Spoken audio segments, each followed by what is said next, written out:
Hola, bienvenidos a una nueva entrevista en Cita de libros del Mostrador. Hoy me acompaña el escritor y académico André Aciman. Hello, André. Hello, how are you? Good, and you? Thank you for giving me this interview. And thank you for having me. André nació en Alejandría, en Egipto, en 1951 y ha vivido en Italia y Estados Unidos. Es autor de numerosas novelas, entre las cuales destacan Llámame por tu nombre, Ocho noches blancas, Variaciones enigma y las memorias Lejos de Egipto y su último libro, que está aquí, Homo Irrealis. En 2017 su libro Llámame por tu nombre fue adaptado como una película y obtuvo una gran resonancia, un gran éxito. También obtuvo un premio Oscar al mejor guion adaptado. André, thank you again for giving me this interview. Thank you. I would like to start by asking you, how was it to have your first your novel Call Me by Your Name turn into your first movie, And how was it to have such a successful movie on your shoulders? Well, it's not on my shoulders because I accepted the movie. First of all, let me say that it was absolutely thrilling to hear that somebody wanted to make a film out of my movie, out of my book. But I expected that it was never going to happen. And my agent told me, don't get your hopes up. Until they roll the camera, there is nothing. And for about 8-9 years, there was nothing. Everybody talked about a movie, but there was never going to be a movie. Eventually, there was a movie out, and I figured, okay, it's going to be a movie. It's going to exist, and it's going to come out in DVD in 2 weeks, and that's the end of it. I had no idea that it was going to be so successful that basically it was going to go around the world and you find it on airplanes, on Netflix all the time. So I was always surprised. But for me, because I'm a very humble person up to a certain point, I don't take the success very seriously. It happens to a movie, it happens to my story, but I've moved on. I have a life, I have other things that I worry about. And so this is nice, it's wonderful, but it doesn't affect what I write afterwards. Right. What things worry about you nowadays? What do you worry about now? I worry about, I don't do politics that much, so I don't get involved in that, but I don't like, some of the things that are happening in the United States, and I don't like some of the things that are happening around the world. But there's nothing I can do, and I don't focus on them. At least I don't focus on them as I should or feel I should. My friends focus on them. I focus mostly on the things that worry me, and mostly it has to do with my writing. Why is the story that I'm writing not coming out the way I want it to? What is the problem? Why do I hesitate so much? What is it that I'm doing wrong? These are questions that torment me. And eventually I hope I have an answer, or I arrive at some sort of solution that I feel I can live with. How did you decide to become a writer? Was it natural or you took a decision? I always like to say the story because I wrote a poem when I was 10 years old. It was a long poem, and it was called The Night. And my father read The Night, and he said, my God, this is wonderful. You're a great poet. You're going to be successful, etc., etc. Of course, I read the poem many years later. I said, this is absolute dreck or shit. So I just felt that he was being very nice. He supported me, but I think it was the support that I needed. And ever since that day, I have been writing. I've never stopped. You like poetry? Do you read poetry? I love poetry. The problem with poetry is that modern poetry is ununderstandable to me. I like to understand a poem. If I don't understand it, I used to think I was stupid. Now I've come to the conclusion that probably the poet is stupid. I need to understand what you're saying, and I need to understand it rather fast. I don't want to labor to understand you and find out that it wasn't worth the effort. Do you still write it?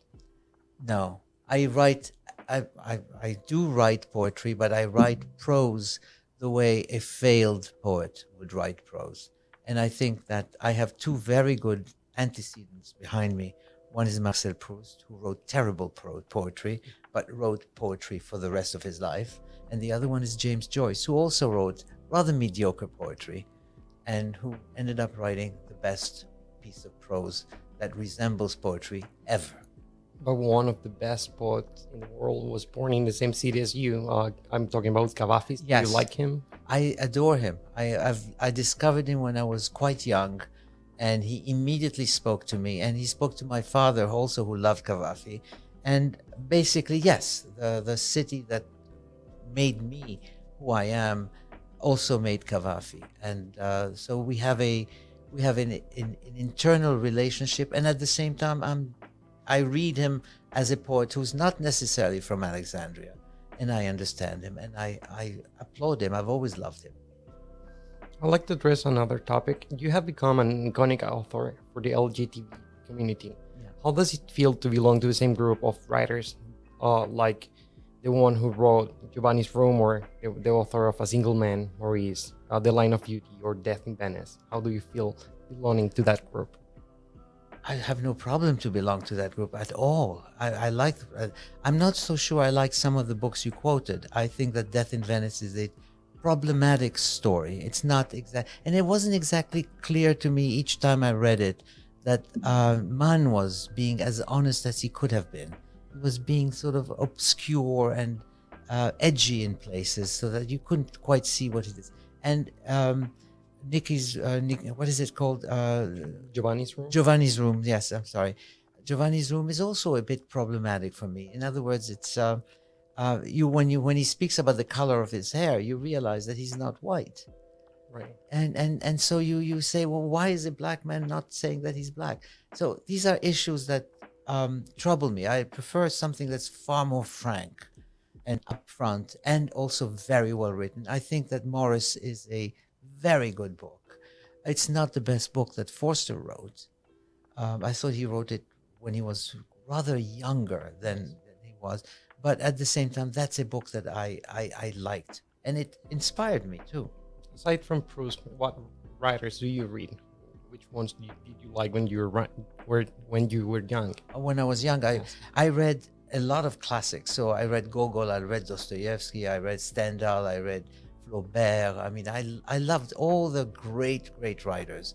And of course, I teach Jane Austen all the time because I love Jane Austen, and I think she is absolutely very intelligent. Not just intelligent, she's very sharp. So I like that. And I think her portraits of people are fabulous. And so I teach her all the time. But I read everything, I have to say. The only person I didn't like very much, because I thought he was a bit superficial, was Tolstoy. But that is, of course, a non-canonical approach. Well, that's your opinion. What's the most important thing when you write? Do you think of the people who will be reading you? No. Or to be frank to yourself, to be honest, to portray nicely your characters?